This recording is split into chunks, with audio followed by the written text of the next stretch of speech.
Okay, good evening. It's audible.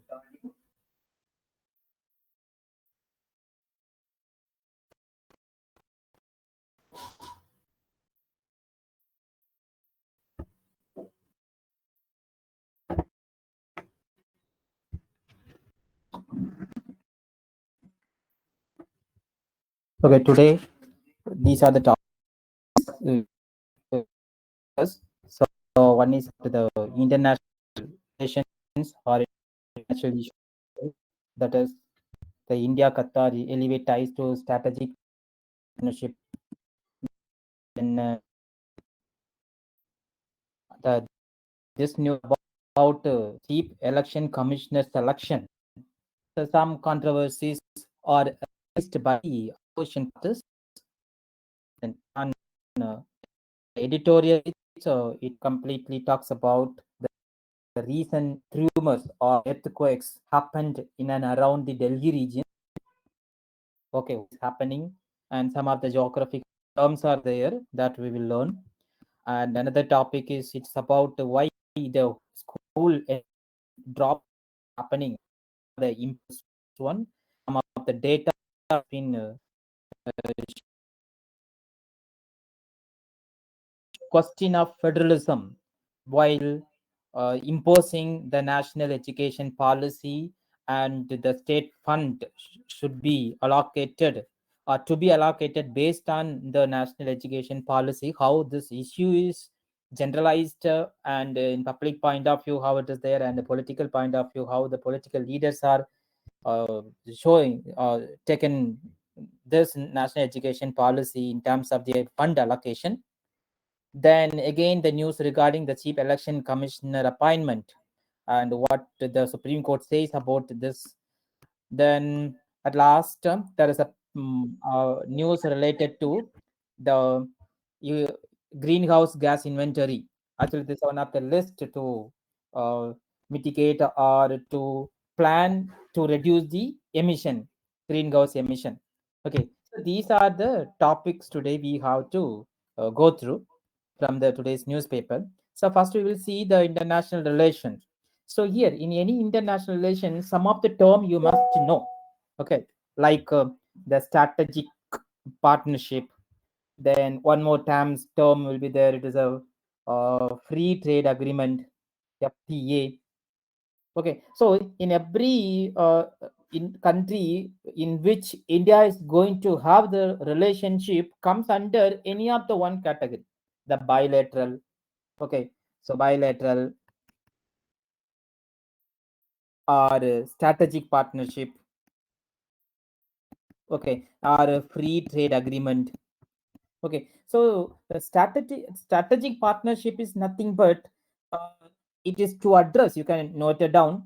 This strategic partnership is the purpose of this one. If any country or India is declaring that we and US both are having the strategic partnership with the US, if it says like that, which means India and US both are going to address a global challenges and also enhancing the security. So this is for the purpose of announcing the countries about their relationship under the category of strategic partnership. Okay. Otherwise, in simple term, we can say what is strategic partnership in the sense is a formal alliance between the countries or two countries or more countries. Okay. So purpose again it's the same, aiming to achieving some long-term goals. Okay. At the same time, they have to maintain the independence. If I'm having the relationship, strategic relationship with some of the country or countries, which does not mean they can interfere or involve our internal issue, not like this. That is why we are every country has to maintain the sovereignty. The Iran means okay, so they are not going to involve or interfere in the internal issue. At the same time, they are collectively going to address the some of the global challenges. Okay, so many challenges are there, like terrorism and um, then climatic related issues. Okay, then enhancing security, the border securities, maritime securities, like that. So this is what the strategic partnership is giving the meaning. Okay, this one. And so recently the India, it has elevated ties from bilateral to a strategic partnership. Okay, and so this is what in the first paragraph talks about it. Qatar, a major energy supplier to India, on Tuesday has signed an agreement to elevate India-Qatar relationship to the level of a strategic partnership. And because of this one, what are the issues they have discussed with the Qatar, uh, Qatar Emir Sheikh Tahim bin Hamad Al Thani?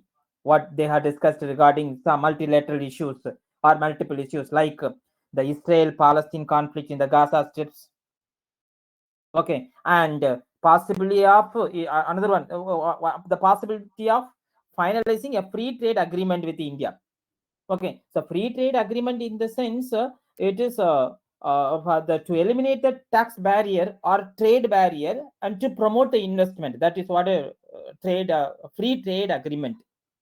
Okay, so because if India is having the agreement of free trade agreement with some country, which means the main purpose is to avoid double taxation and to avoid tariff barrier to and the invest protection will be given, and the trade relationship will enhance or strengthen the diplomatic ties between the countries.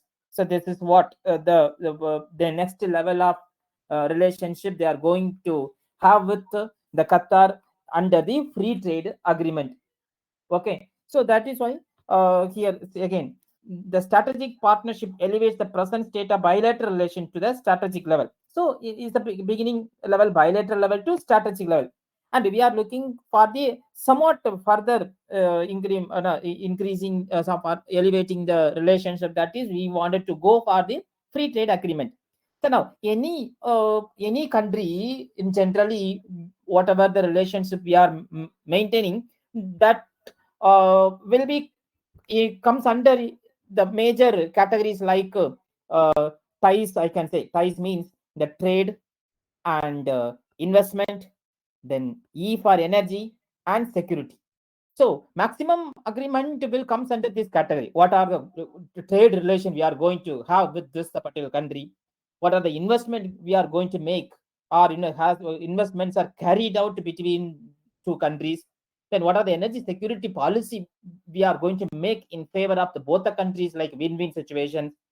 Okay, and what type of security we are going to maintain? Is a maritime security, like border security, or border issues, or migration issues? Okay, so these are all comes under this category if we are having the relationship with some other country in any name, like free trade agreement or a bilateral relationship or strategic partnership. This is what. Okay, and another one, the following bilateral, the two sides also signed a double taxation avoidance treaty. So between Qatar and India, we have signed a double taxation avoidance treaty. Okay, the mean even the term itself having meaning, which means it's a, suppose wherever the cross border employment is there. Okay, wherever the cross border employment,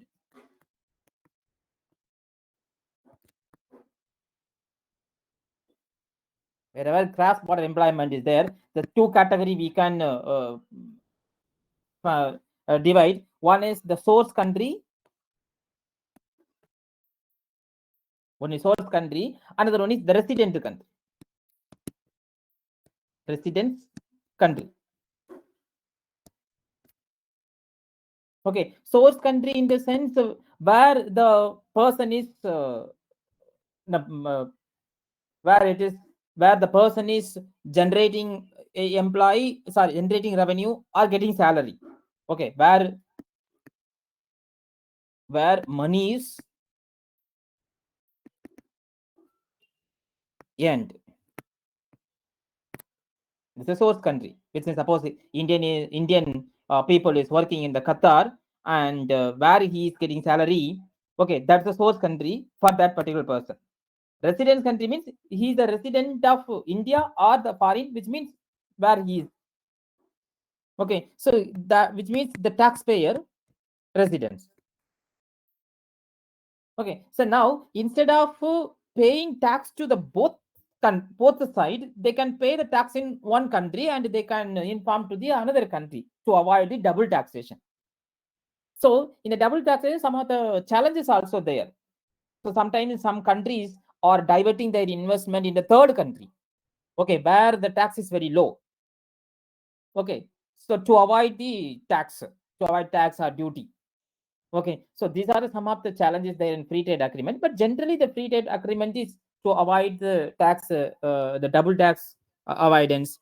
Okay, and it will benefit the country from the both side. This is what the agreement already it has India has signed with this one. And one more one more word you can find out, the India and GCC FTA countries. Okay, so GCC means Gulf Cooperation Council. Okay, Gulf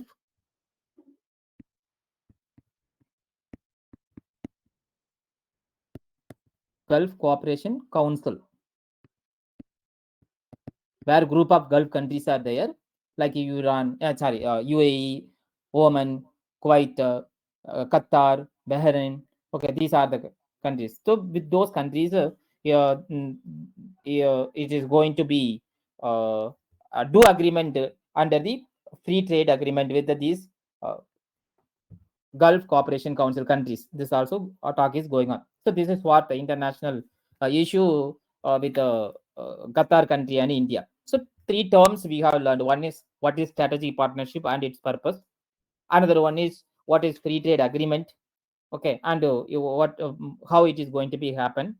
Then another one, the free trade agreement. Okay, free trade agreement. If any country is giving free trade agreement status, then how it is going to help. These are the three terms we have to we should learn. And the next one, it's about the chief election commissioner selection. The recently it was selected. Okay, so here to some of the controversial issues going on. Okay, because in 2023, 2023 and 1991 time period. Actually, before the act in the year 2023, Parliament passed one act, that is Election Commission Conditions of Service. Sorry, Election Commission and wait, I will write the Chief Election Commission and other Election Commissioners Act 2023. This was the act. So under this act, how this act defines how a chief election commissioner and other election commissioners to be appointed. This act. So before coming to this act, there was one act was there, that is according to 1991, the election commissions election commissions conditions of the conditions of service of conditions of service of election commissioner and transaction of business act, transaction of business act 1991. So based on this act, the election commissioner and the chief election commissioner and election commissioners were appointed. Okay, so here so now what are the changes took place compared to this act and 2023? According to 2023 act, the appointment committee, okay, our selection committee comprises of the PM. The selection committee comprises of the prime minister, then the union cabinet minister, union cabinet minister, and this union cabinet minister is nominated by prime minister. Okay, act simply says one cabinet minister must be there in the selection committee. Who is that cabinet minister? That is decided by the prime minister. For this time, the selection of this current chief election commissioner in that committee, 3 persons were there. One is our prime minister Narendra Modi, then our home minister that Amit Shah, then third our opposition leader Rahul Gandhi. So third person in the search in the selection committees, the leader of opposition or the leader of the largest opposition party in the Lok Sabha. So this is what the act says, who the selection committee.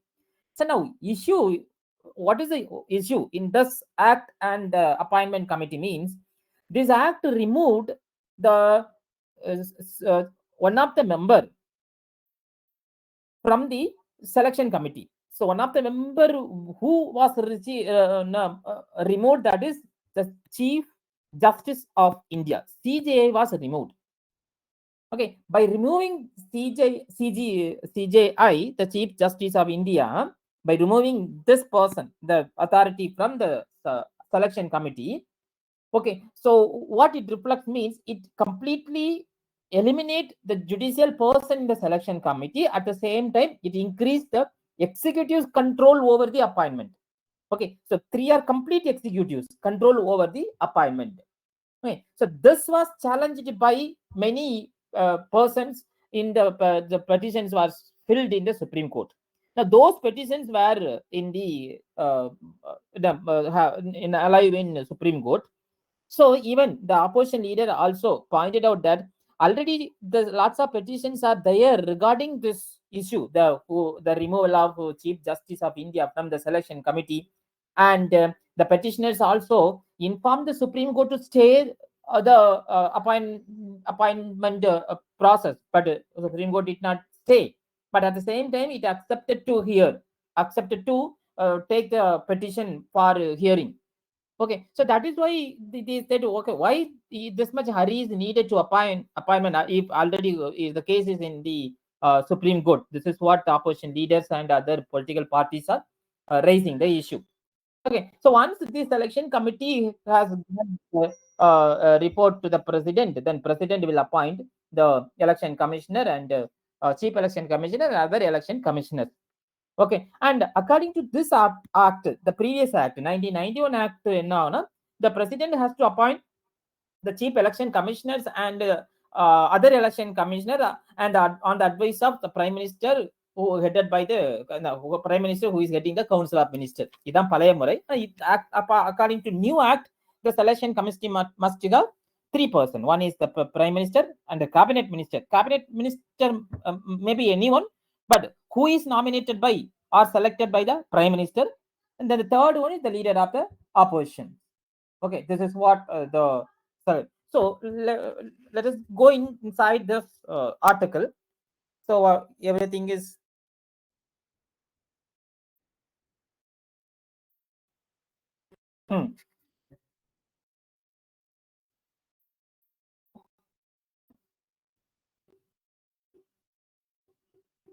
the this talks about the law which is under challenge before the Supreme Court. I said no, this one, and now the ignoring the request by leader opposition Rahul Gandhi, the panel elevated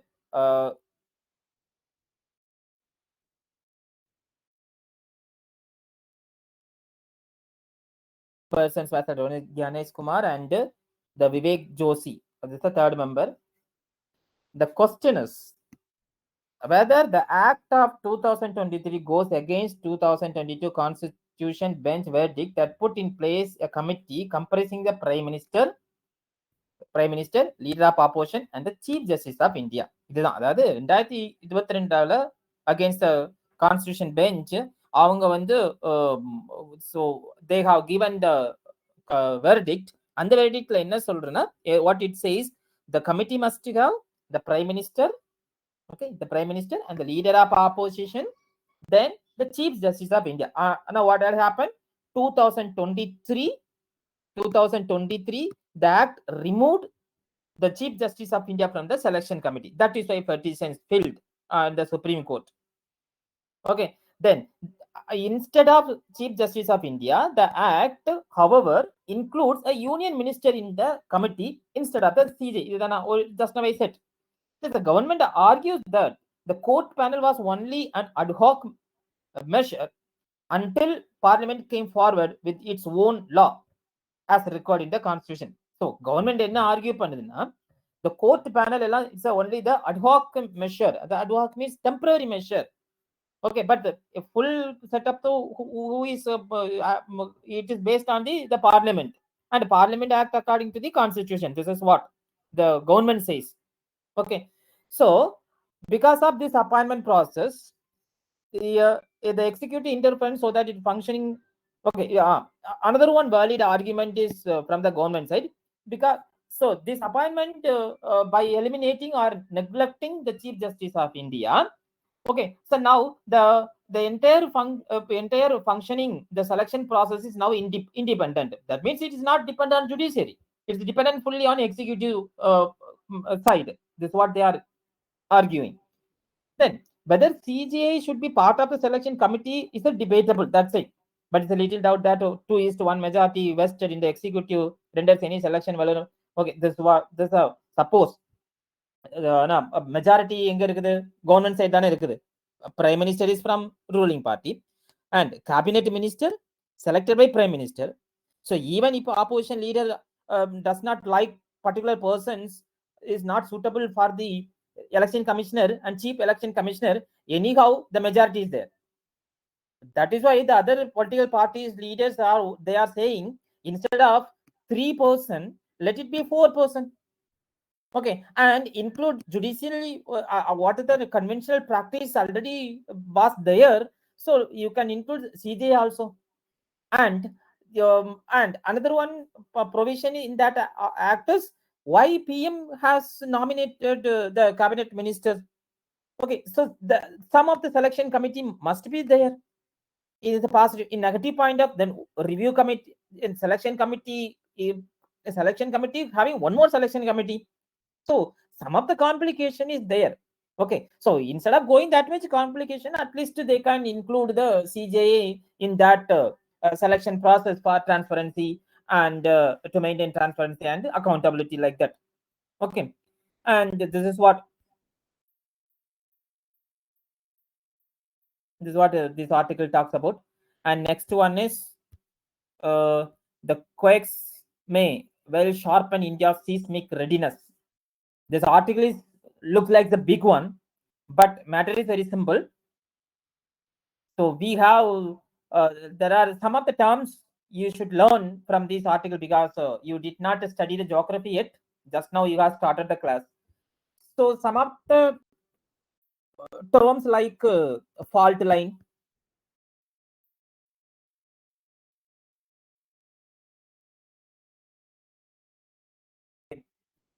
the fault line, then like epicenter,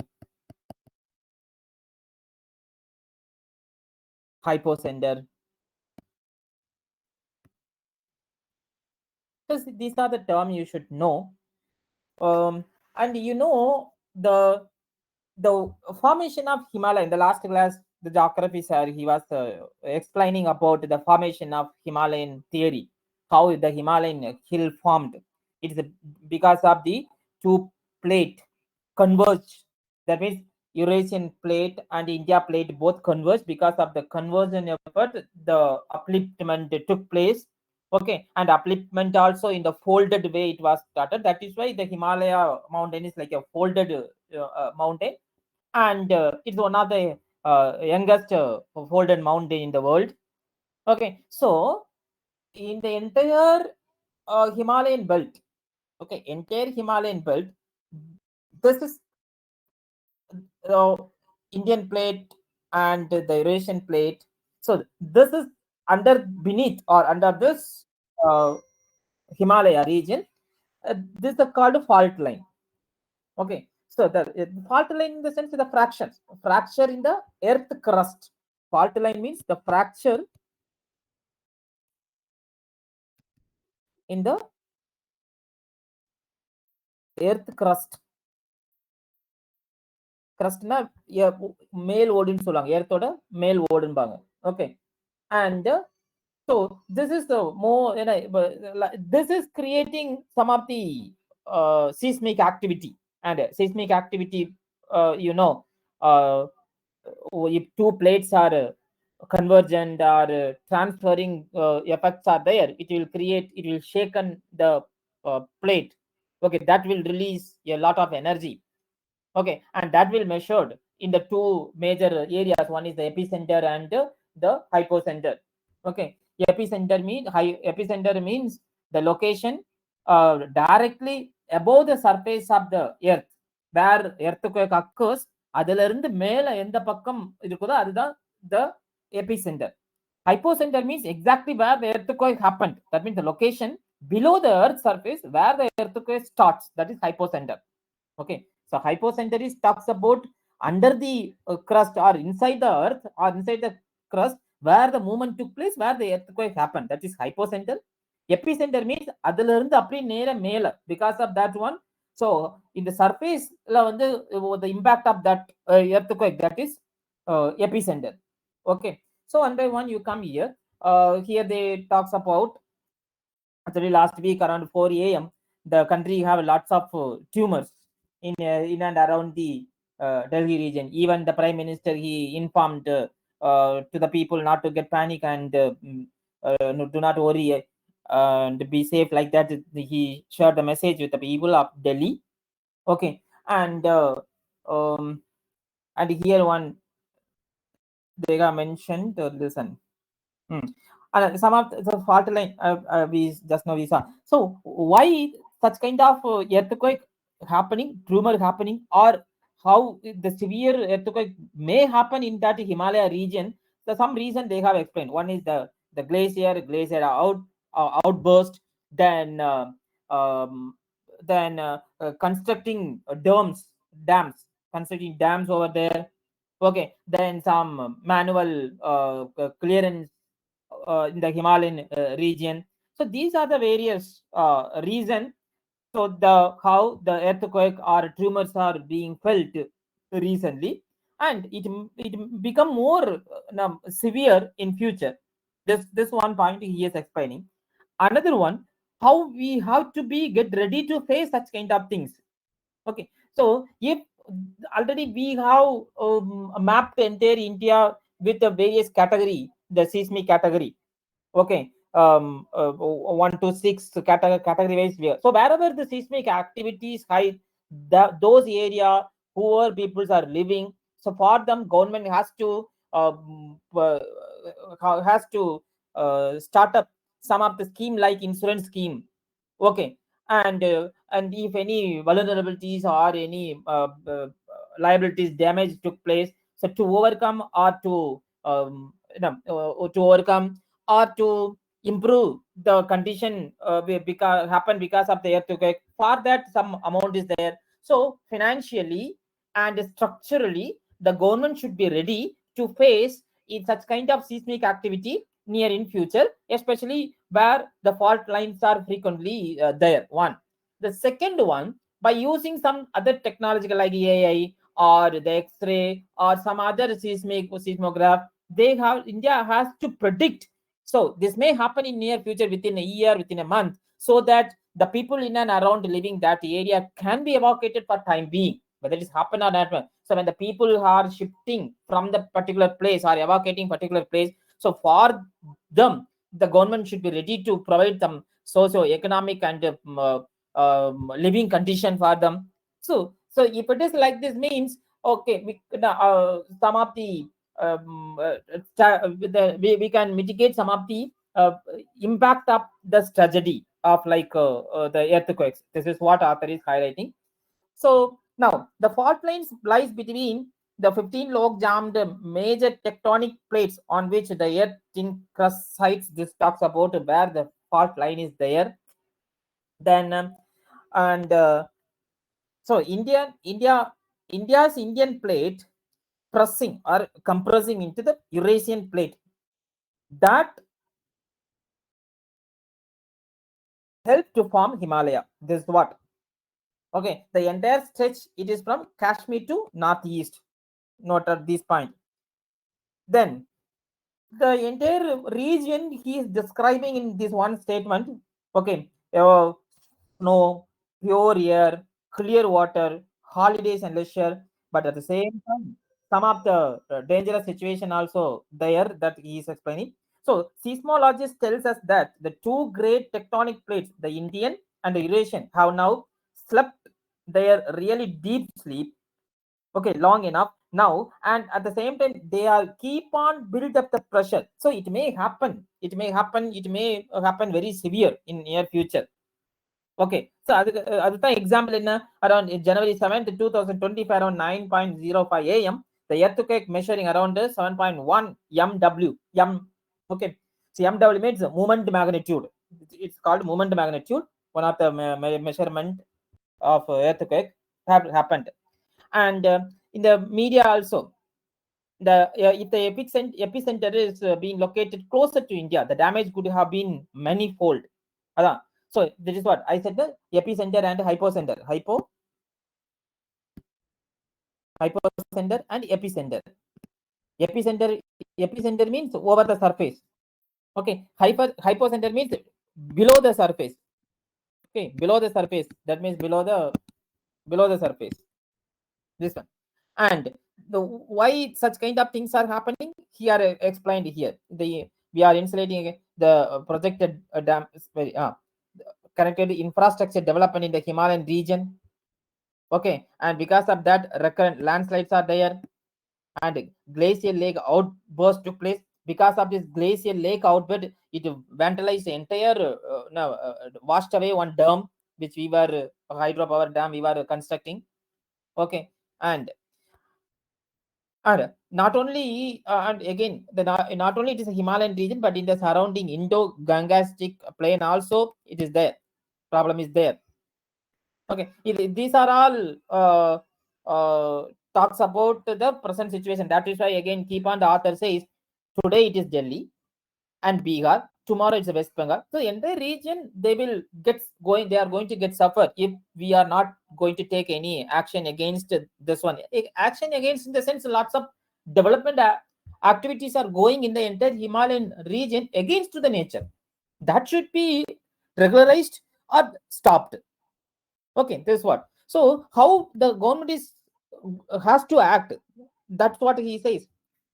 So we have no, quite immediately we have to act like because we should not, our engineering technology should not weaken the earth crust. Okay, and already we are having the we have marked the seismic region 1 2 3 4 5 6 like that we have marked. So wherever the it is very severe severe earthquake is going to happen, so those areas some special project or special mitigation plan to be implemented or to be in a line to implement in near future. One, the second, the the X-ray plates. We carefully we have to map to the planes so that we can understand how deep it is, any changes in the plates or any tumors happened below the earth crust. Okay, which means some we by using some technology we are we have to monitor the entire fault regions from Himalaya to northeast, and we should have the observation data. Okay, so that entire region to be more alert if any changes took place based on our technological report, so that we can inform the people to evacuate or be more alert, or we can make them in the awareness how to deal if such situation happened. So these that these things happen, we can make it to reduce the damage because of the tumors or earthquake. This one. Third, setting up yes seismic building insurance scheme. This is what I said. Some insurance scheme to be generated or set up to each person, whoever residing that place.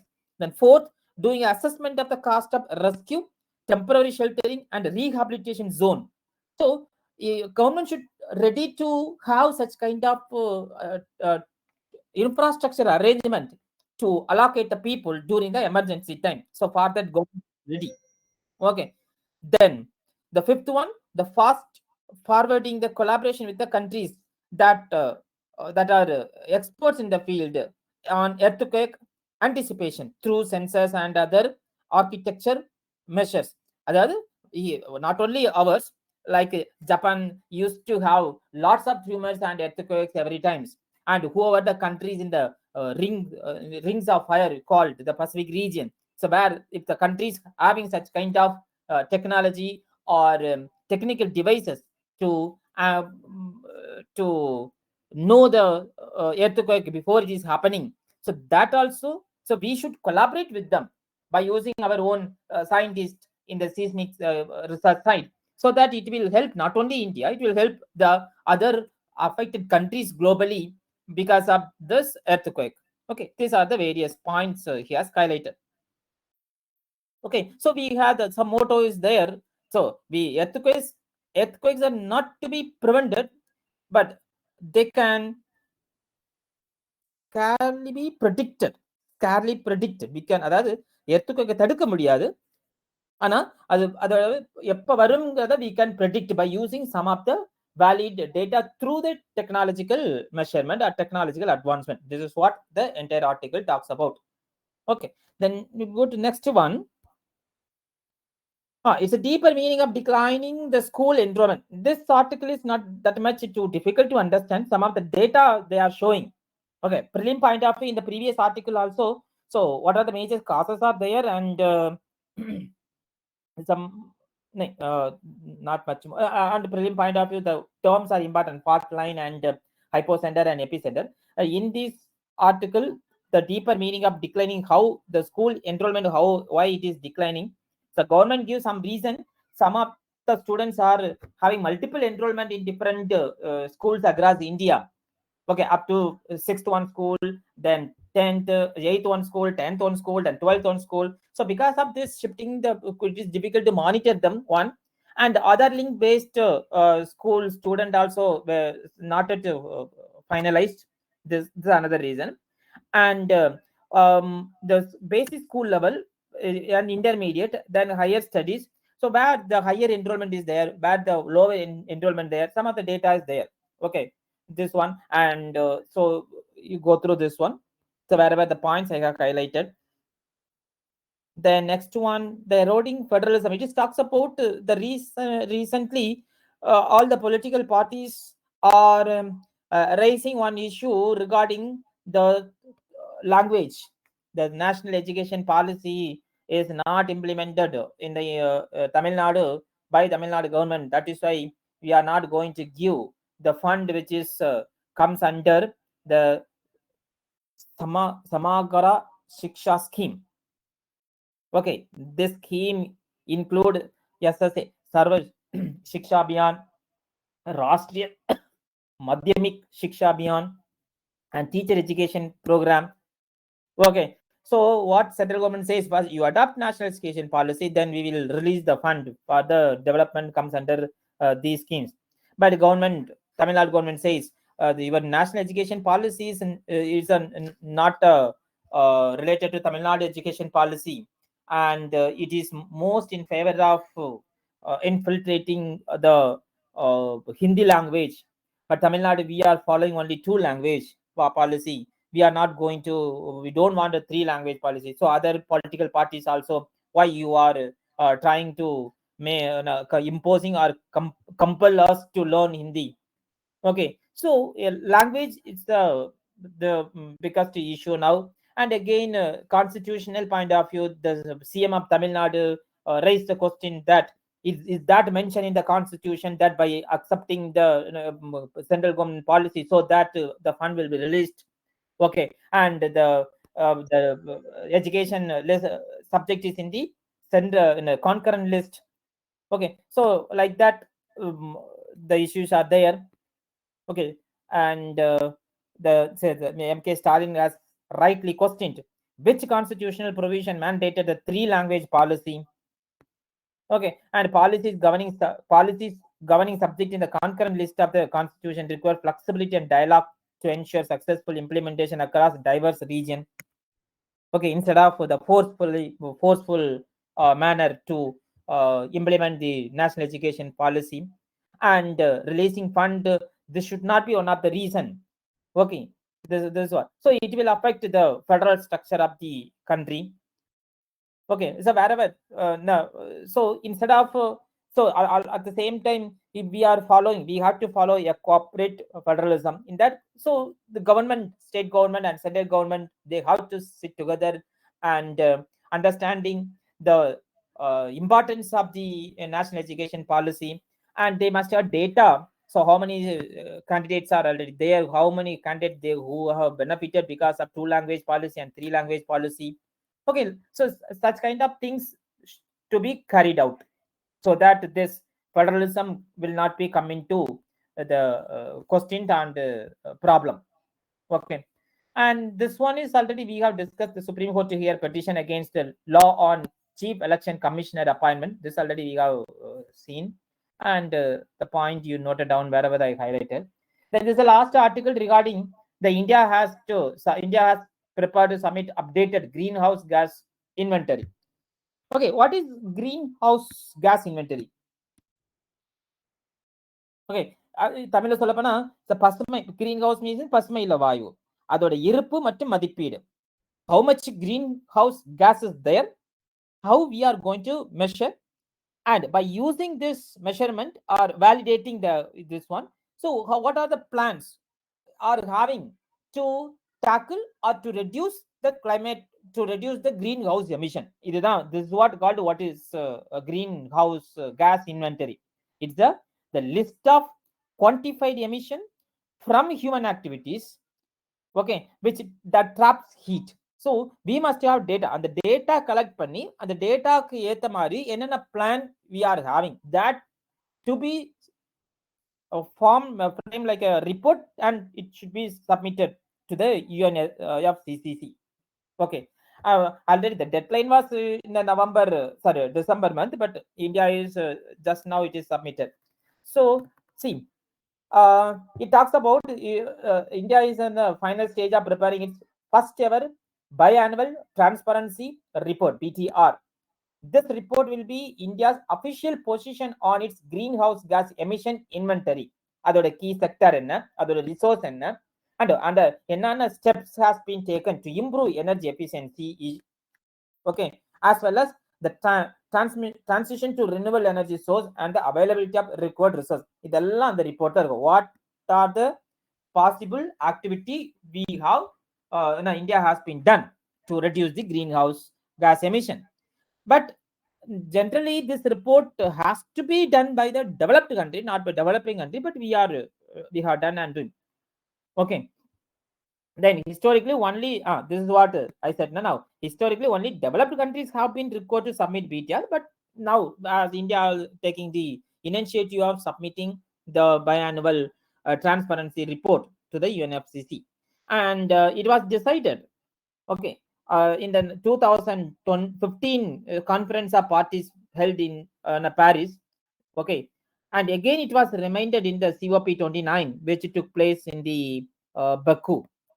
Okay, that actually being submitted as per this 2024 conference. Okay, the deadline was by December 2024, but several including India have failed to meet the deadline, but again we have submitted it. Okay, based on this one, and some of the report will show and how much efforts are taken, how much plans, what are the plans and the schemes are going on. Okay, so for that we can claim the climatic fund, mitigation fund from the body, and other countries also they can help India from other countries, mean developed countries, the technological transfer. Okay, and the climatic fund, these things it will help India to reduce the emission further.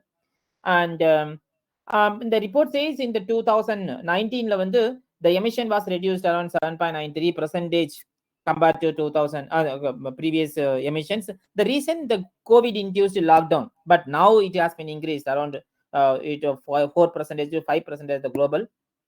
Okay, so this is what the report is talks about the greenhouse gas inventory. Okay, these are the today's topics. Okay, once again, you read the newspaper. Whatever the points I have highlighted, you go through once. Okay, so we'll meet. We will discuss the rest of the issue which are going to have taken place in the tomorrow's newspaper. Okay, any doubt means if you ask, you can ask.